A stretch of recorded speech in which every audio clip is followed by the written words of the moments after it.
Like Decapitator, I open that plugin every day of my life. You know what I mean? Echo Boy, every day of my life, I'm opening up one of those things to add that extra sauce. And people's ears perk up when you open their stuff up. That's the thing. Like you're always looking for that little tool that's gonna like make people's like ears jump, you know, in the session. And like I put Tremolator or Microshift or Decapitator is a big one, and you put that in something like, oh, what did you just do? Like you know what I mean? Like that's the purpose of that company. I feel like is to like make people's ears perk up, you know? Yeah, absolutely. Yep. Yeah, I mean, it's like it's all the modern sounds, like little altar boy with like the the Foreman shifting and all that stuff. Yep. Yeah, it's what people are, the tools. And the effect rack's great too. The effect racks, all those presets they have in the effect rack are so clutch. I think people forget that there's like presets in the effect rack of sound toys. And it just like does wild shit, on some of that stuff. And like, I mean, this is a nerdy podcast, right? So I can get nerdy for a second. Like a lot of times, absolutely, in a hook, what I'll do, because again, I'm all about minimalism. I don't want to add a bunch of stuff that doesn't need to be there. Whatever the main melodic instrument is, I think I do it in FTS even when that main hook comes in. I would print the main melodic thing. So let's say it's a guitar. I'll pitch it an octave up. I'll take out all the lows and all the highs. So it's really just like the low mids or high mids left. And then I'll go in an effect rack, and there's this thing called chorus. I think it's called heavy panning chorus or something like that.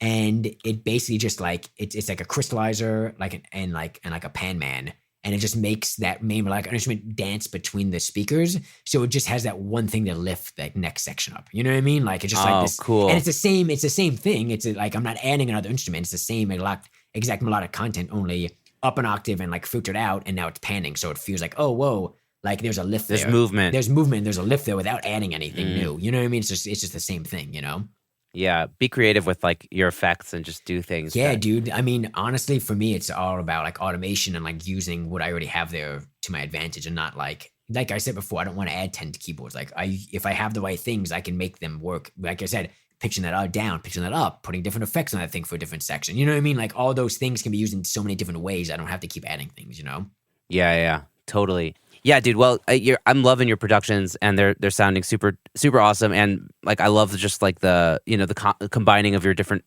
tastes into one new thing. So it sounds super hip and modern. Thank you, man. That means a lot. That's like the best compliment somebody can give me as a producer. So I really appreciate it. Yeah, you just keep at it, man. We're just keeping at it. We're doing our thing, and you're doing great, man. I love it. Thank you so much. Yeah, and I'll ask you this again because, I asked you on the previous episode, but I'll ask you again because maybe things are different now, and maybe you have more perspective, like, as life goes on. Yeah.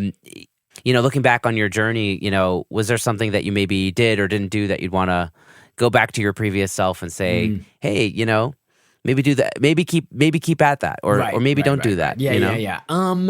Man, I'll probably give you the same answer, which is super lame, but it's just to trust your gut. I feel like when I was younger, I questioned a lot of things, just like I didn't trust myself as much as I should have, and my gut was always right. Whether that be, is this person really the person I want to be in a session with right now, or is this person really the person I want to do business with, or is this or just creatively, is this really the chord progressions that should be there, whatever it is? Like, if it doesn't feel right, it's not right. You know what I mean? Like, and everybody has their different, like their different thresholds for stuff like that. But I would say definitely trust your gut for sure. I didn't, when I was much younger, when I was like playing in bands and like that, I didn't trust my gut enough. I relied on other people to kind of like tell me, oh, this is good, or like you should be doing this and whatnot. And you get burnt out really fast on that kind of shit. So I'd say as a producer, just trust your gut, man. You know what I mean? If for you that means you only work 2 days a week, but you do great work 2 days a week, trust your gut. If that means you do great work 7 days a week, trust your gut. You know what I mean? I would say just go with what feels good to you, because I think that's the most important thing.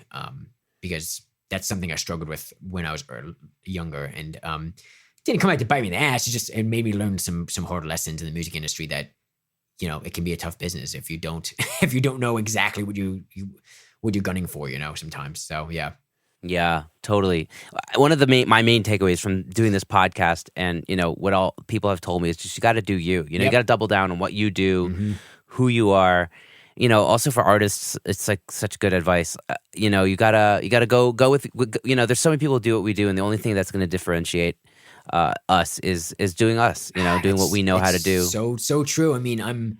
As much as like following, as much as being inspired by modern music and things are important, but at the end of the day, like you do have to be unequivocally you, because like and again, I mean, just to bring up the cliches again, Billie Eilish, Olivia Rodrigo, there's people who are famous and they made so much great music because like they didn't really question what else was going on. They were just like, oh, this is me. And people's BS meter is so high nowadays with Instagram and TikTok and Facebook. You know when somebody's not genuine. Like I just know it. Like you just know when somebody's hot trend hopping or something like that. And then you really, when somebody like Billie Eilish comes out and people are connecting, love her or hate her, you know, people are connecting on a deep level with her music for a reason. It's because it's so honest. You know what I mean? So that's why I always say in sessions when people try to like question a lyric or melody or even a production choice, it's like, is this what you would do? Do you love it? Because if you love it, just fuck everything else. You know what I mean? Like the other things will come because there's 11,000 songs a day being put on Spotify. You know what I mean? Like you have to be you. That's what's going to make this song or this production or this vocal or melody stand out, is because you love it, you know? So that's just, I feel like that's what it boils down to for sure. Yeah. Own it, you know? Own it. You have to own it. You know what I mean? It doesn't mean you don't get better and like take inspiration from things, but you have to own like the things you love, you know? Totally, dude. Wow. Joe, this was really, really fun. Great to catch up with you and get to schmooze with you again. And, you know, doing great work and just keep at it. Good luck with the, you know, dadhood. Thanks. It's a fun journey, you know? Yeah. Love it. Yes. Yeah. And, enjoy her and enjoy, you know. Well, anyways, we'll be in touch. So. Yeah, we'll be in touch. Thank you so much for having me on again, man. I really appreciate it so much. Yeah, pleasure, dude. Great to see you, and take care. Ditto. Thank you so much for listening to this episode of Secret Sonics. I hope you enjoyed my conversation with Joe as much as I did. If you enjoyed this episode or any of our other episodes, I'd super appreciate it if you would go to Apple Podcasts and leave us a rating and review. It really helps the show.